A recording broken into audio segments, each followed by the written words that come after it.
Okay, so this is video, excuse me, video 3. This is video 3. Okay, so no, humanity has to do Allah's will if they want to survive this. If they want to survive, they're going to do Allah's will, right? Because I'm going to tell you, like I said, this is the pretest. The pretest was 2024 or 2022, right? So you want to review all that happened, right? And that's when they stole my son. They kidnapped my son and took him to Ohio, right? And where he had gone to visit his research his the celestial grandfather, his grandfather, Frank James Buncombe, the legendary San Diego Charger and Cincinnati Bengal Tiger, right? Played professional ball, right? Um, then got involved with some girl, right? Okay. Uh, or fell in love with some girl and stayed there for some girl, right? Anyway, who came on to him, by the way. Um, Now, so, um, yeah, so that when my son was in a relationship right here in California, and he was in that relationship for about 5 or 6 years, and that relation he wanted to marry the girl, but sometimes in Arab cultures are racist, and my son is, though he's Egyptian heritage, and has Arabian ancestry as well. The girl he was involved with, her father, was racist, and he ascribed to racism the white supremacy, or not white supremacy, but Zionist supremacy, while his country's occupied, right? He's a prescribed, while he himself is oppressed, right? Wanted to identify with the oppressor, and because my son has a richly hued DMT, black, melanin, that he didn't want that my son to marry his daughter, and my son so much wanted to marry her, and they broke up because it was causing a lot of problems in their relationship, so they broke up. And so he was very, very heartbroken, very disturbed, emotionally disturbed by that breakup. And this is Muhammad, this father of the Harbinger, the Hamza Salahuddin Muhammad. And we're going to talk about what happened there too. And so he wanted to get away. He wanted to get out of California, and he wanted to go visit his roots and see his roots on his Hebrew Israelite side, right? And that is go see what happened with his grandfather, right? And so he went to Ohio, and he met up with this girl, and it was a, what do they call, rebound relationship, but she came on to him, and he used to text me things like, oh, this girl, she says I'm the best thing, and she loves me, and da da da da da da da da da da da, all these wonderful things. It made him happy, right? And interesting how those texts got removed from my phone, right? Okay, and all the texts he sent me got removed from my phone.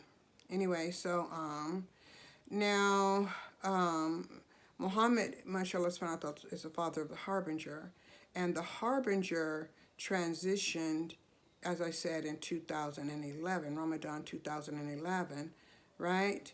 And they have been trying to frame Muhammad since 2000 and 2018, I think, 2018, right? And Muhammad, the first relationship with the first girl, the Arab girl that Muhammad wanted to marry, she helped him get over the transitioning of his son, right? And what happened there was Muhammad took the blame. Muhammad, you know, fell in love with his first girlfriend, right? He fell in love with her and got her, pregnant, right? And she had a baby. The baby was Hamza, right? And she fell asleep, right, with the baby in the tub, right? And the baby drowned. And Muhammad loved this girl so much. And the girl was came from a broken home, and she had a very abusive childhood. and all of these different things. So Muhammad assumed blame for that. When the police asked what happened, Muhammad said he did that, right? And um, the girl, um, um, the girl, you know, so Muhammad assumed responsibility for that. He didn't do that, right? The girl had did that. And on that night, but the baby had not transitioned completely. So they took the baby to the hospital and the baby was revived. And then they transferred the baby to another hospital. And at that hospital, okay, they murdered the baby at the hospital. The people at the hospital murdered the baby, Hamza. And I was present when that happened. I watched it all happen, right? The police were there, right? And so, now I'm not saying the police were involved. No, they weren't involved. Police weren't involved, but the hospital people were, right? And at the same time, that same night, at the same hospital, the same thing happened to another baby. His mother drowned the baby. And it was a black father, just like my son was a black man. You know, so when people think about marrying outside of their culture, they really need to comprehend what that culture is about. Because just because somebody weds you because you know, and you're of another culture, especially black, they may just want to use you because you provide some service to them. It may not be love, right? They may not want your black baby. They may just want your black money, right? So, you know, you black guys out there who marry these, or anybody who marry another culture, know that culture you're married into. Know those people. Know their history. Make sure she loves you, and she will love your baby. Right? Because my family has been suffering ever since the loss of that baby, the transition of that baby, the transition of Hamza. We loved Hamza, still love Hamza. I still have emotions behind that. I still have not recovered. And neither has Muhammad. And so the second girl he was with, who helped him through his grieving period, he loved her. I mean, he loved her. He stayed with her 5 years. And she helped him with the grieving, but he wanted to marry her. He wanted to marry both of those women. Muhammad was raised to marry, not to have girlfriends. So whatever relationship he was in, he was serious. Even with this third girl, the one who came up to him, approached him, and he got in a relationship with her. He wanted to marry her. He brought her home because she told him, I want to meet your mother. And he brought her from Ohio to meet me because he wanted to marry her. They talked about marriage to me. You know, what type of woman, wife she wanted to be. We talked about that over dinner. And so, Muhammad was with her on a rebound. But the middle girl, you know, after the falling apart of the relationship with the, you know, the mother having, you know, placed the baby in danger. And the girl fell asleep. She fell asleep. She didn't just, you know, place a baby in the tub and allow that to happen. No, she fell asleep. And she had a habit of falling asleep because she was severely depressed. And because Muhammad being a young man, you know, he cared about people. He still cares about people, you know. So that's part of the reason why he took that responsibility. But he was like 20 years old. He didn't know the consequences of anything, you know. Muhammad was homeschooled. You know, he was loved very much and continued to be loved all his life. He's loved, you know. But anyway, so The second girl, he wanted to marry her, and her father intervened, continued to intervene. Muhammad would go to his father and try to talk to her father and persuade her father, to let them wed, and he wouldn't. He refused. He just totally refused.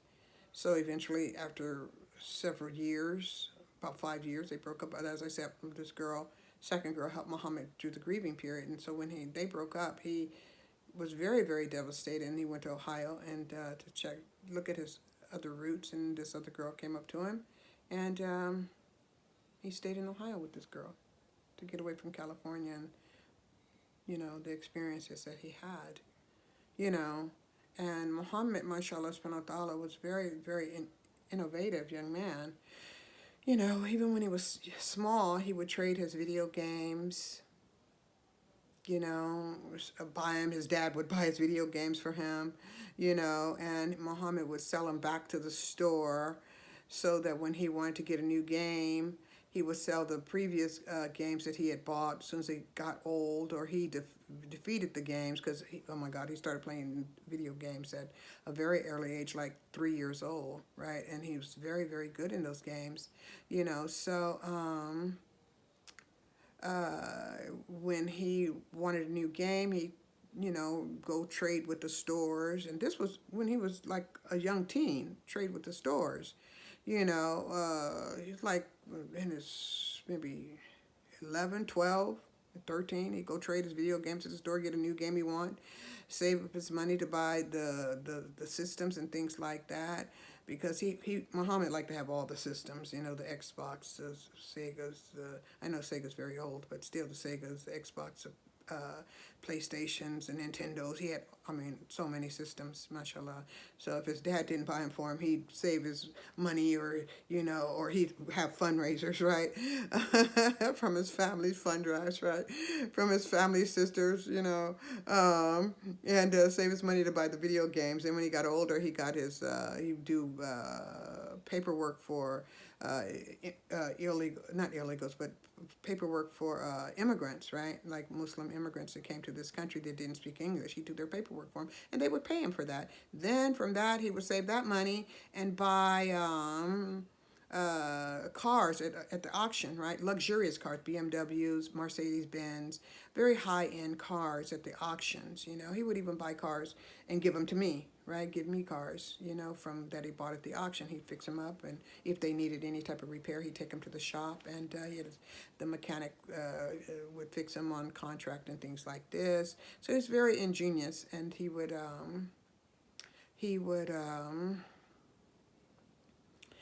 from there, selling high-end cars, he would, when he got that money, he'd invest that money, because Muhammad would always turn his money over.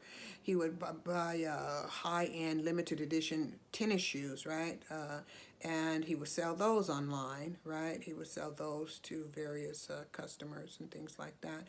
Then from there, he would invest in the stock market with that money. Oh, Muhammad was something else. And from there, he still had his friends, right, who were very close with him. They would invest with him, and he got his own hookah shop, hookah lounge, right? Because he had, with that, a hookah lounge, he had restaurant and juice bar and dancing and things like this, and he had that in San Diego. And at that point, after that, right when he was getting to the point of completion of opening that shop, they arrested him, and caused him to financial setback, right? And all the money that we could scrape up, for legal defense, just went for naught, right? They lied about him they lied about him when he tried to get a bail hearing. They lied about him in so many different ways, right? And Muhammad has been incarcerated for going on 2.5 years, and then they want to have his trial again in Ramadan. They arrested him Ramadan 27th, right, in 2022, and then on the night of Laylatul Qadr, right, And the first time they tried the taking of his son happened in Ramadan. The first setup happened in Ramadan. So they're always attacking him in Ramadan, right? And he is my first son, right? And from their perspective, he represents Revelation 12 because he was born November 12th, right? So they see him as the one that, the child that was born, which they have no knowledge. He doesn't represent the child that was born. He does not represent that child, right? So they have been attacking my family ever since. And as I said, my other son, they hit his vehicle from behind, had it roll over, and this was on the freeway, had it roll over like 6 times. They hit my daughter's vehicle from behind, and my Mau baby, my daughter, were in that vehicle, totaled that vehicle, tried to entrap my son in sexual harassment cases. Right? So they do various things, follow us around, tap my phones, and these different things, right? And so, as I said, they want to have Muhammad's, that case, heard in Ramadan, this Ramadan, right? And that's to bring harm and calamity to Muhammad and myself. And I think that their ultimate goal, they wanted to sacrifice Muhammad. That's what I think. They wanted to sacrifice him. Right, and that's why I'm bringing it before the public, to let the public know. That's what I think their plans are. They want to sacrifice him, right? But Allah will protect Muhammad. That's why I'm letting you know right now, to those who think that they're going to do harm to Muhammad, you only do harm to yourselves. Because this is it. This is the Ramadan. This is the one that is the end of the celestial, 50,000 celestial. Yesteryear, you have no more power. None. And I do have the sword of Allah, the word of Allah, and I will call upon Allah to vindicate my son, myself, and my family that you try to spiritually manipulate. I will call upon Allah to avenge them. We'll go into video 4.